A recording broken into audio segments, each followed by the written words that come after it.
Alright, what's up guys? New deck profile today. We are doing Armed Dragons. All new Armed Dragons have actually hit the Yu-Gi-Oh scene again. We get to be just like chazz Princeton and chazz it up. But we've got tons of new support. They're all really good. They all have additional effects in graveyard. They do all types of crazy stuff. But let's get started. We play 3 copies of Armed Dragon level 3. This is going to be like a Guard Dragon like turbo build. You basically get one of the you get a level 10 every single turn, which is it's very consistent. It does what you want it to do. It might not be enough, but it does what you want it to do, which is gets you a level 10 every single turn. We play 3 copies of Armed Dragon level 3, Thunder level 3. Basically what all of them do is you can, instead of having to wait a whole standby phase, you can actually send itself to the graveyard and then discard a monster from your hand to the graveyard in order to special summon either the next level or the same level or lower from your deck or from your hand. Pretty decent effect there. From your hand or from the deck ensures that you don't really brick all that much. But additionally, if they're discarded for the effect of a dragon monster, and it doesn't have to be an armed dragon monster, it can just be a dragon monster, you actually get additional effects. So when level 3 is discarded, he gets you a draw, basically a free draw, which is pretty useful. Then we play 2 copies of Armed Dragon Thunder level 5. This card has the same effect. You can send it to the graveyard, a monster in your hand to the graveyard in order to level it up. And then additionally, if it's discarded, you can add any level 7 or higher, I think it's actually, no, level 5 or higher wind dragon monster from your deck, which is actually pretty cool because you can add level 7, you can add level 10, you can add Tempest, you can add a variety of other cards. Can't remember all of them. Oh, the new hand trap. You can add the new hand trap, which we actually are playing. But you can add a variety of different monsters from your hand, from your deck, which is pretty cool when it's discarded. Then we play 1 copy of Armed Dragon Thunder level 7. This one, when it's discarded, it basically allows you to add any Armed Dragon card from your deck to your hand, which is pretty cool. We actually play 2 copies of that.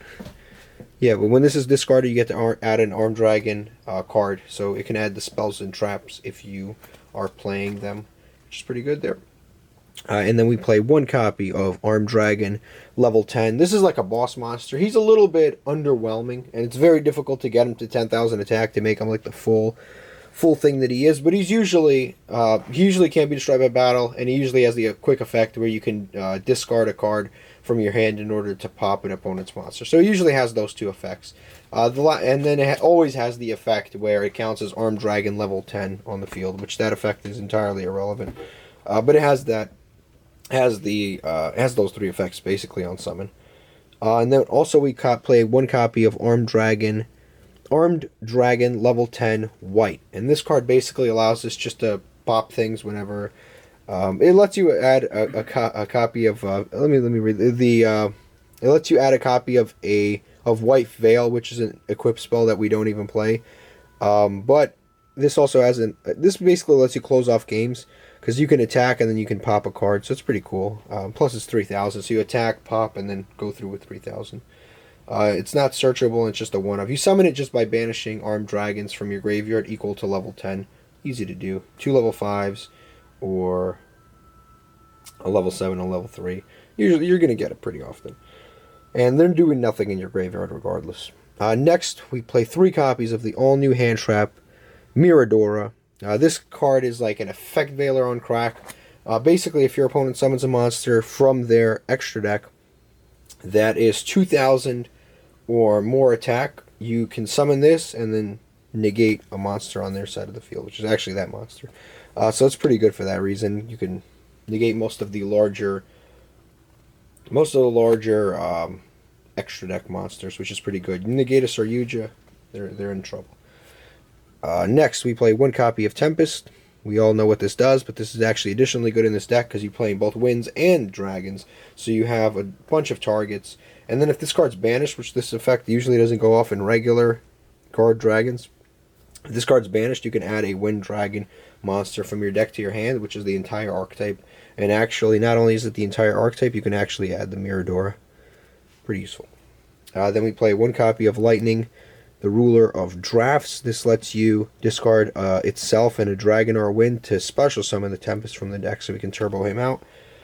We play 2 copies of Nocto Vision.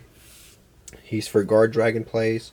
1 copy of a Morphage Sloth. This is for the Hieratic Seal of Heavenly Spheres. Red Eyes Darkness Metal Dragon. Good option off of LP. Yeah, it's a good option off of LP, and it helps you get things started usually. Even if you don't summon it off of LP, sometimes it gets things going. 3 copies of Absurrouter. You actually play 3 copies of Absurrouter in this simply because you can discard Absurrouter to the graveyard for any of the armed dragon effects, and then you can get into your guard dragon engine fairly easily. So it's always like a free card. You can either do this or you can play the Kinmodo Dragon, but Kinmodo Dragon locks you into dragons only, and then it breaks out a whole bunch of different problems. So I just rather do this and then add a Rokket monster to our hand. Then we play 3 copies of Rokket Tracer, the best Rokket alive. 1 copy of Silver Rokket. 1 copy of Rokket Synchron. Then we play 1 copy of Phalanx. This basically, since we are playing the Dragon's Ravine, but oftentimes we go into the other option, which is the Dragoonity Divine Lance, and it lets us give us an extra monster by getting Phalanx. It's a tuner on top of being a tuner. It lets us go into like Crystron Needle Fiber plays, but on top of being a tuner, sometimes you just need an extra lower level dragon to kind of finish up your guard dragon plays.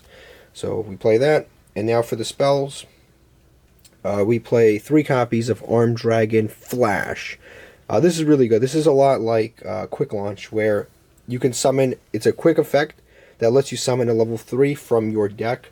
It is a hard once per turn, but there's no restrictions other than the hard once per turn. So it's pretty good, and it's a quick play. But yeah, it basically lets you summon an Armed Dragon level 3 monster.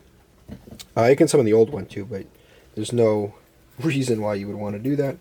Then we play 3 copies of Quick Launch. Again, pretty useful card, simply because it lets you get into the guard dragon plays, and we have a lot of combo starters between the 6 of these. Then we play the World Legacy Guard Dragons, all level 3s, all that stuff is all targets, all of the rockets. These are all very good targets, so this card is definitely very good, even though it is a hard once per turn. 1 copy of Armed Dragon Lightning. This basically lets you recur a card from the graveyard.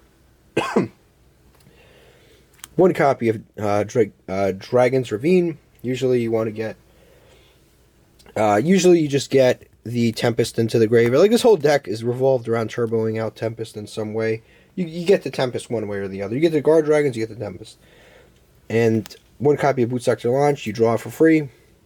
Search it for free, and then the Gold Sarcophagus. This is... You can banish the Tempest to search any Wind Dragon monster in your deck that you want. Alright, for the extra deck. Yeah, for the extra deck, we play 1 copy of Red Eyes Flare Metal Dragon. You can use Tempest and an Armed Dragon level 7 to go into this. And if you're going into time, it can put a little more pressure on your opponent to get things going. But it's also a pretty decent like board ender, because every time they activate something, they have to inflict 500 life points to themselves. 1 copy of Warlord, very easy to go into. Level 7 to level 1, or the Rokket Tracer and any other card, and then you can just pop it and go into this for free. The Draco Berserker of the Tenyi, good against just generally effects. Anytime your opponent activates a monster's effect, you can banish it, which is pretty cool, and then it can attack twice on effect monsters. Boral Sword Dragon, easy to go into. Saryuja Skull Dread. This is important for the Guard Dragon combos because you draw 4 and then you have nice 3 areas underneath to do all of your Guard Dragon jokes underneath.